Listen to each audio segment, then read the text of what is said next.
अल्हम्दुलिल्लाह वहदा वस्सलातु वस्सलामु अला मन ला नबी बअदा। मोहतरम सामीन, रमज़ानुल मुबारक के आखिरी अशरे में यानी आखिरी 10 दिन में एतकाफ़ करना ये एक बहुत बड़ी इबादत है।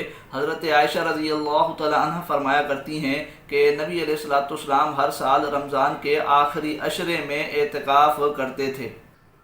तो इसलिए सामीन, अल्लाह रब्बुल इज़्ज़त अगर तौफीक दे तो हर मुसलमान को चाहिए कि इस सुन्नत की बरकतों से फ़ायदा उठाए। मस्जिदें अल्लाह का घर हैं, अल्लाह के घर पर सवाली बन के बैठ जाना ये एक बहुत बड़ी सआदत की बात है। लेकिन सामीन, एतकाफ़ के दुरुस्त होने के लिए, एतकाफ़ के सही होने के लिए ज़रूरी है कि हमें एतकाफ़ के मसाइल का इल्म हो। तो इंशाअल्लाह आज आपके सामने एतकाफ़ के मसाइल को बयान किया जाएगा।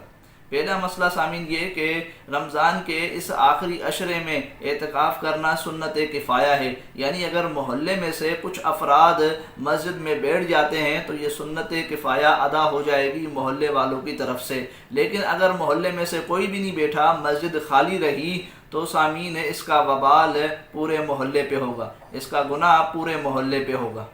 दूसरा मसला सामीन के एतकाफ़ के लिए ऐसी मस्जिद में बैठा जाएगा जहाँ 5 वक्त बाजमात नमाज का एहतमाम होता हो, जहाँ 5 वक्त बाजमात नमाज अदा की जाती हो। तीसरा मसला सामीन है कि औरत अपने घर में एक जगह को मखसूस कर लेगी, नमाज के लिए वहीं एतकाफ़ में बैठेगी, उसको वहीं एतकाफ़ में बैठने पर मस्जिद में एतकाफ़ में बैठने का सवाब मिलेगा। चौथा मसला सामीन है कि एतकाफ़ में बैठने वाले जो हैं वो अपना मामूल कुछ इस तरह बनाएंगे कि ज़िक्र अस्कार करेंगे, दुरूद शरीफ पढ़ेंगे, नबी अलैहिस्सलाम की सीरत पढ़नी है वो पढ़ सकते हैं, सहाबाए किराम की सीरत है वो पढ़ सकते हैं, बुज़ुर्गान दीन के वाक़यात हैं वो पढ़ सकते हैं, दीन को सीखने सिखाने की बातें हैं वो कर सकते हैं। बहरहाल अपने वक्त को कीमती बनाएंगे और बेज़रूरत बातों से, लग़्व बातों से, दुनिया की बातों से अपने आप को बचाएंगे। पांचवा मसला सामीन है कि एतकाफ़ में बैठने वाले बेज़रूरत जो है वो एतकाफ़ की जगह से नहीं निकलेंगे, एतकाफ़ से नहीं निकलेंगे। अगर वहाँ से निकल गए तो इनका एतकाफ़ जाता रहेगा। छठा मसला कि पेशाब पखाने के लिए और इसी तरीके से गुस्ल जनाबत के लिए बाहर जाना जायज़ है। इसी तरीके से अगर घर से कोई खाना लाने वाला नहीं है तो घर जाकर खाना खाना भी जायज़ है। इसी तरीके से सातवां मसला कि अगर जिस मस्जिद में बैठा है एतकाफ़ में वहाँ जुम्मा नहीं होता तो जुम्मे के लिए जामे मस्जिद के अंदर जाना भी जायज़ है। आठवां मसला कि एतकाफ़ में बाज़ लोग जो बैठते हैं वो अपने चेहरे को छुपा लेते हैं, चेहरे पे रुमाल ओढ़ लेते हैं और इसी तरीके से चुप होकर बैठ जाते हैं। तो इस तरीके से बैठना दुरुस्त नहीं है। आप तिलावत करें, ज़िक्र अस्कार करें और इसी तरीके से नफल इबादत करें और चेहरे को खोल कर ये सारे काम करने होते हैं। और इसी तरीके से अगर आप थक गए हैं तिलावत करके तो फिर आप चुप होकर बैठ सकते हैं। नौवां मसला कि एतकाफ़ में बैठना कब है, तो इसके लिए ये याद रखिए कि आपको 20वां जो रोज़ा होता है, 20वां रोज़ा वो वहीं खोलना है जहां आप एतकाफ़ के लिए बैठते हैं।